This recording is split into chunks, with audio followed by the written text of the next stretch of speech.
Good morning again, Green Spring. We're going to be talking with Peggy Kellers about the Warrior Games that were held in Tampa, Florida. Peggy, welcome to Village in Motion. Thank you, Greg. Thank you for coming. Well, what is this Warriors Games? What are we talking about? Well, the Warriors Games started in 2010 by the United States Olympic Committee, and they're for disabled, injured, and ill, active duty, and veteran military people. Oh, so what do they do? So when they become injured or ill or disabled, they can join they're assigned to the Wounded Warriors program, and then through their own military branch, like the Air Force, they have an adapted program, and then they become involved because of their interest in athletics. So there are 14 sports that are involved in the Warrior Games. Things like archery, shooting, which would be rifle or pistol, wheelchair basketball, which probably some of us have seen on television, wheelchair rugby, swimming. Now that must be something. Oh, that is. Here's the shooting on the TV. Oh. So there are three positions for shooting, either sitting, prone, or standing, and then they choose rifles or pistols. Okay. So that was one of the practice sessions that I saw during the event when they were giving us time off as volunteers. Do all of them go through all 14 games, or do they select the games? No, they select. Oh. And Can a lot they select of it, more than one game? Yes, Okay. because when I was serving the lunch, which was one of my assignments, I saw a man come through with about 5 gold medals and 1 silver medal around his neck. Oh. He had just come from his events. How did you get involved? Well, last year I saw a special on one of the network programs from the U.S. Air Force, and they were the host last year. And I had never heard about the Warrior Games. The only thing I had heard about was the Invictus Games that Prince Harry started. So anyway, That's in England, of course. And that's in England. And so I just got interested, and I started looking up ways to get involved. And by January, I realized that there was a volunteer need, and so I was able to sign up as a volunteer and then be able to go down to Tampa for that. So you're really proactive in volunteering, huh? I think so. I think that must be in my retirement blood. All right, well, let's get back to the games themselves. In Tampa, did some command?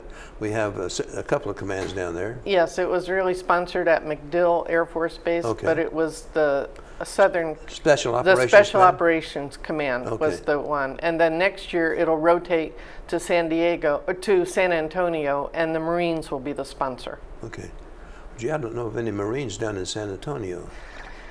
Well, I think they use the site. Oh, it's just the site, yeah. But they're the ones that actually We do sponsor. have Air Force and Army down there. Yes, yeah. and I haven't checked when West Point hosted it earlier. Oh, they've hosted it up there they've too? Hosted it because it started in 2010, and the USOC had the understanding with the Department of Defense that they would get it going, and then the Department of Defense took it over in 2011.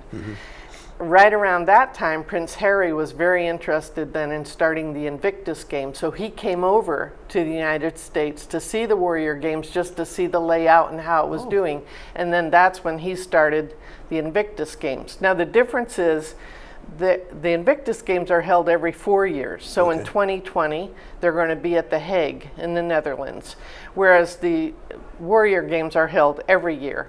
And our Warrior Games include all of our military branches, and then other countries are invited. So Canada, United Kingdom, Denmark, the Netherlands, and Australia were there.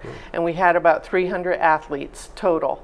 Next year at the Invictus Games, we'll also host the Warrior Games, but some of our individuals who qualify for the different sports will go over to the Invictus Games in May. So we'll have some of our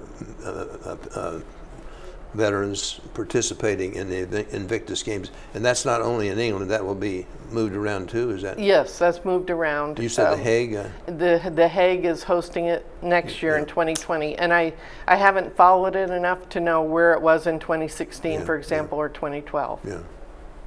Okay, well, how many foreign participants do we have? Well, I'm thinking out of the 300 athletes, we probably had about 50. And the reason I can guess that is one of my assignments was to serve them lunch or dinner. And so I would see people come through the line. It was for every athlete and then all of the family members that were there. So we got to see the different countries coming through. Okay. So you're a volunteer. Did you have other duties as a volunteer? Yes, we were assigned to different things as the need was for the particular day, and thankfully it was most of the time was in the Tampa Convention Center, which was air conditioned. That's where most of the events was. And so one time, for example, because wheelchair rugby is a brand new sport, they needed spectators for it. And so a lot of the volunteers that were there for their shift just were asked to go over and be a spectator. Okay. And I didn't mind that at all because, you know, obviously when you're serving the food, you don't get to see everything. It's hard to imagine wheelchair rugby. I can see wheelchair It basketball. is. Here's a picture of it. Oh. So you can see the wheels are slanted and they're metal. And in the front, there's a bar that protects the athletes from any injury. It reminded me of bumper cars. Oh, is that right? At a carnival. And then the athletes are strapped in. So once in a while, a wheel will malfunction, so they have to come over and repair that, or an athlete will tip over. And obviously, he or she can't get out of the chair because they're strapped in. So 2 people are assigned from the sideline to come over and lift them up. I'm not one that knows rugby very well, but I got wheelchair rugby by watching. You know that. Yeah, it was actually a lot of fun. It's kind of hard to imagine playing rugby in a wheelchair. Yes, and they used a ball that was like a soccer-sized ball. It was round. It wasn't the football size like our rugby. The most popular event is wheelchair basketball. Oh, is that right? And that ended up being the Navy and Air Force. Very close game. Now, I was serving dinner, so I only heard the cheering that night. But I think the Air Force squeaked it out over the Navy. Just, okay. Yeah. Squeaked it out. Huh? Squeaked it out.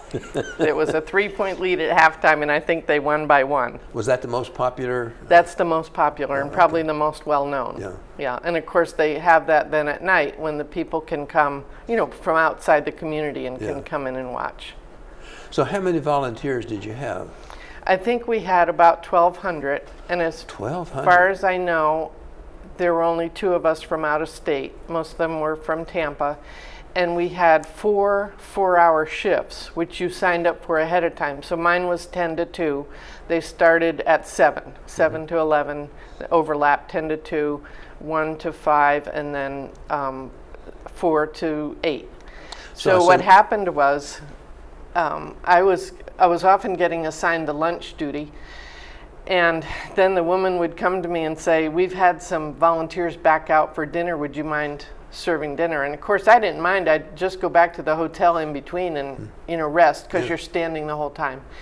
And so that happened probably 3 of the days. Yeah. And then the other time, we were at a swimming pool in the outskirts of Tampa. And my job was to hand out water to the spectators because the pool was covered, but it wasn't air conditioned. So how long did the games last? All right, they lasted 10 days. 10 days. So it was Olympic type format where they had an opening ceremony and a closing ceremony. And then the newest sports, which were golf and wheelchair rugby, golf started on the Friday right before the opening ceremonies on Saturday, and then it went through the following Sunday. So a lot. Now we said that one person could participate in more than one game. Yes, yes. So I would presume that was that's difficult for the participants to schedule them. Yes, I think so. Since they're going on all the time. That's right. And they had different areas to do all of this. Yes, and they had, and I think they had specialists or people that were just one sport athletes, and then the others, as I said, I saw them coming through with a couple different medals. Well, how are the athletes picked out? Well, I think it's volunteer based on their work in the adapted program of their particular military branch, and then their own interest in a sport. And obviously, some of their disabilities would warrant what sport they need to go towards. One really fascinating one was a Navy man. He was probably about 6'4", and I saw him come through the line, and his right arm was just hanging. And we always watched to see if they needed help with their tray, for example. And so he came through, and then that night on television, didn't they cover him? He was in archery. Oh. So it was fascinating. He would hold the bow with his left arm, and you and I would pull back with our right. He'd invented something to put in his mouth to hold the arrow and pull it back and then shoot. And I wished when he came through, I mean, obviously we don't ask personal questions, but I wanted to see that device, but I didn't dare ask. Yeah. So it was just fascinating how creative and determined they were to participate in their particular sport. Yeah, that sounds like that really is an adaptation. Yes. But of course, you know, we have people who paint with their feet, and things Yeah, like that. that's that are right. armless. They learn. That's right. I saw a woman practice on the shooting. She was doing a pistol. No, she was doing a rifle. And she couldn't manipulate her hand to put the bullet into the rifle. So she had someone sitting with her. But she could shoot fine. So they just tried to make adaptations as needed. Do you have a feel for the number of women versus number of men that were participating? I would say there might have been about 30 women out of the 300. Out of the 300? Yeah. Yeah. Yeah, I could see. Okay, I could see because the women don't usually are not usually in combat roles, so therefore you might not expect us to have quite Right. so many injured. Yes, injured, or if they were ill with cancer, that kind of thing, then Then they could would also have be- qualified. Yeah. So here's the uniform that all the volunteers wore, quite a loud color, and on the back is Volunteer. volunteer. So I was the walking advertisement as I got on the public bus. Okay, and you also have a drink. And then the group that did the food, now they did lunch and dinner, a fabulous buffet both times. This is Operation Barbecue Relief. They came out of Southwest Virginia, your neck of the woods in Yeah. Bristol. And they started when the tornado hit Joplin, Missouri in 2011. And they just decided that they were going to start this disaster relief. So they had 2 trucks that were parked outside the Tampa Convention Center, and they were doing all kinds of steamed, pork, chicken, everything that you could imagine. And they did that for the whole time. Great. And that was their contribution to the event. As our last thing, let's show And then this is the program that everyone got, not only the participants, but the spectators that came in, and then all the volunteers. That's a pretty thick program. It is. So it has every athlete in here, all the sports, the schedule, and then some of the featured events. Well, thank you very much, Peggy, and I admire you for getting out and volunteering like this all Thank over. you. And now you're going next to The Hague.